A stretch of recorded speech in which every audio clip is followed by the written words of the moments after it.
Assalamualaikum warahmatullahi wabarakatuh. Perkenalkan, nama kakak Irma Novitasari dari Program Studi Pendidikan IPA FKIP Universitas Jember.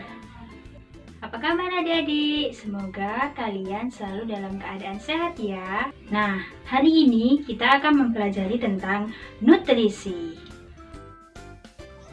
Nah, sebelum kita memulai pelajaran hari ini, marilah kita berdoa menurut agama dan keyakinan masing-masing.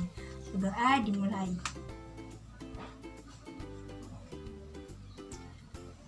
Berdoa dapat diakhiri. Nah, simak baik-baik penjelasan kakak hari ini ya. Jangan lupa sediakan alat tulis kalian. Sebelum ke materi, kakak mempunyai pertanyaan untuk kalian. Masih ingatkah kalian tentang ciri makhluk hidup? Nah, benar sekali. Ciri makhluk hidup adalah membutuhkan makan dan minum. Dari makanan tersebut kita dapat memperoleh energi.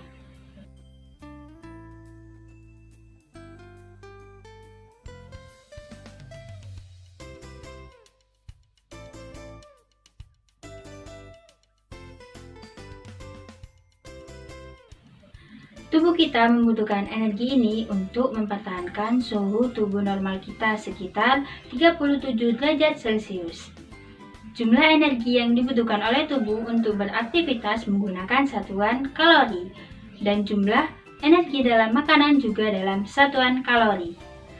Satu satuan kalori menunjukkan jumlah energi yang dibutuhkan untuk menaikkan suhu 1 gram air sekitar 1 derajat Celcius. 1 kilokalori sama dengan 1000 kalori atau sama dengan 4200 joule. Nah, setiap orang mempunyai kebutuhan energi yang berbeda-beda. Hal ini dipengaruhi oleh beberapa faktor. Yang pertama adalah usia, jenis kelamin, dan aktivitas yang dilakukan oleh orang tersebut. Nah, contohnya ketika kita selesai berolahraga, maka kita akan lebih cepat lapar dibandingkan kita yang sedang beristirahat atau duduk. Mengapa demikian? Hal ini disebabkan karena tubuh kita membutuhkan kalori yang lebih banyak, sehingga pembakaran energi dalam tubuh kita lebih cepat. Hal inilah yang menyebabkan kita lebih cepat lapar dibandingkan dengan kita duduk atau beristirahat. Keseimbangan energi dalam tubuh terjadi ketika kalori yang masuk dalam tubuh kita sama dengan kalori yang dikeluarkan dari tubuh kita. Nah, untuk mendapatkan berat badan yang ideal, kita harus menjaga kalori yang masuk dalam tubuh kita sama dengan kalori yang dikeluarkan dari tubuh kita.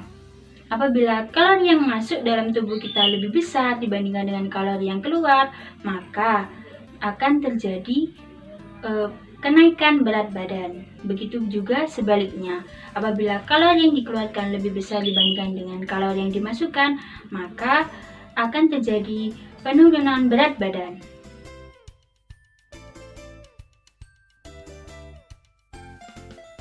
Nah, makanan yang kita konsumsi seharusnya tidak hanya mengenyangkan, tetapi juga harus bergizi atau bernutrisi.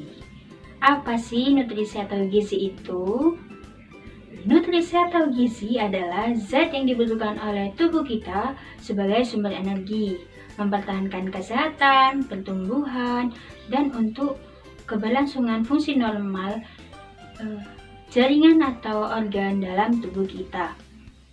Makanan yang kita konsumsi harus mengandung 6 jenis nutrisi, yaitu karbohidrat, protein, lemak, vitamin, mineral, dan air.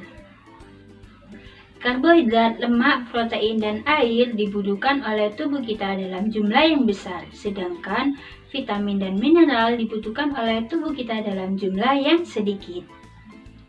Karbohidrat, protein, lemak, dan vitamin merupakan energi organik yang mengandung unsur karbon, sedangkan mineral dan air merupakan energi anorganik yang tidak mengandung karbon. Makanan yang mengandung karbohidrat, lemak, protein harus dicerna dulu oleh tubuh kita, kemudian dapat diserap oleh sel-sel tubuh kita. Sedangkan makanan yang mengandung mineral, vitamin, dan air langsung dapat diserap oleh sel-sel tubuh kita. Nah, yang pertama, kakak akan menjelaskan tentang karbohidrat. Karbohidrat merupakan sumber utama energi dalam tubuh kita. 1 gram karbohidrat mengandung 4,1 kilokalori. Karbohidrat dibagi menjadi 3 jenis, yaitu gula, pati, dan serat. Gula merupakan karbohidrat yang sederhana. Contoh makanan yang mengandung gula adalah buah-buahan, madu, dan susu. Sedangkan pati dan serat merupakan karbohidrat kompleks. Makanan yang mengandung pati adalah umbi-umbian seperti kentang, singkong, dan makanan yang terbuat dari biji-bijian. Sedangkan makanan yang mengandung serat adalah buah-buahan, kacang-kacangan, sayur, roti gandum, sereal, dan lainnya. Nah, yang kedua adalah lemak. Lemak atau lipid diperlukan oleh tubuh kita karena menyediakan energi sebesar 9,3 kilokalori per gram. Lemak berfungsi untuk melarutkan vitamin A, D, E, dan K, serta menyediakan asam lemak esensial bagi tubuh kita. Selama proses pencernaan, lemak dipecah menjadi asam lemak dan gliserol. Berdasarkan struktur kimianya, lemak dibagi menjadi 2, yaitu lemak jenuh dan lemak tak jenuh. Lemak jenuh biasanya berbentuk padat pada suhu ruangan, contohnya daging, susu, keju, kelapa, dan minyak kelapa sawit. Sedangkan lemak tak jenuh biasanya pada suhu kamar berbentuk cair, misalnya yaitu minyak nabati dan minyak yang berasal dari biji-bijian. Selanjutnya adalah protein. Protein dibutuhkan oleh tubuh kita sebagai energi untuk pertumbuhan dan mengganti sel-sel yang rusak dalam tubuh kita, pembuat hormon dan enzim, dan sebagai pembentuk antibodi dalam tubuh kita. Protein dapat dibagi menjadi 2 macam, yaitu protein hewani dan protein nabati. Nah, protein hewani berasal dari hewan, yaitu daging, telur, susu, keju, dan ikan. Sedangkan protein nabati berasal dari tumbuhan, misalnya yaitu berasal dari kacang-kacangan seperti kacang hijau, kacang kedelai, kacang tanah, dan lainnya. Nah, selanjutnya adalah vitamin. Nah, vitamin diperlukan oleh tubuh kita untuk mengatur fungsi tubuh dan mencegah beberapa penyakit. Nah, vitamin dibedakan menjadi 2, yaitu vitamin yang larut dalam air dan vitamin yang larut dalam lemak. Nah, vitamin yang larut dalam air adalah vitamin B dan C, sedangkan vitamin yang larut dalam lemak adalah vitamin A, D, dan K. Khusus untuk vitamin D akan terbentuk ketika kulit kita terpapar oleh sinar matahari. Hal ini karena di dalam tubuh kita sudah terkandung provitamin D. Yang selanjutnya adalah mineral. Tubuh membutuhkan sekitar 14 jenis mineral seperti kalium, fosfor, kalsium, zat besi, yodium, dan seng. Mineral berfungsi untuk pembangunan sel, bantu reaksi kimia dalam tubuh, mengangkut oksigen dalam tubuh, dan pembentukan atau pemeliharaan tulang. Beberapa mineral dibutuhkan oleh tubuh dalam jumlah yang banyak dan beberapa pula dibutuhkan oleh tubuh dalam jumlah yang sedikit. Yang terakhir adalah air. Air penting untuk menjaga kelangsungan hidup kita. Mengapa kita dapat menahan lapar dibandingkan dengan menahan rasa haus? Nah, benar sekali. Air dibutuhkan oleh tubuh untuk aktivitas sel-sel tubuh kita. Nah, makanan yang masuk dalam tubuh kita tidak dapat diserap oleh sel-sel tubuh kita tanpa terlarut dalam air.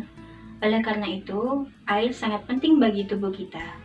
Tubuh kita mengandung 60-80% air. Tubuh dapat kehilangan air dengan cara berkeringat, bernafas, buang air kecil maupun buang air besar. Nah, untuk mengurangi kekurangan air, maka kita harus mengimbanginya dengan cara meminum 2 liter air setiap hari atau 8 gelas sehari. Nah, Dari pemaparan materi tadi, dapat disimpulkan bahwa energi yang dibutuhkan oleh masing-masing orang berbeda-beda, tergantung dari usia, jenis kelamin, dan aktivitas yang dilakukannya. Nah, makanan yang kita makan harus mengandung 6 jenis nutrisi tadi ya, yaitu karbohidrat, lemak, protein, vitamin, mineral, dan air. Cukup sekian ya penjelasan dari kakak. Semoga ilmunya bermanfaat dan semoga kalian tetap sehat ya. Jangan lupa makan makanan yang bergizi.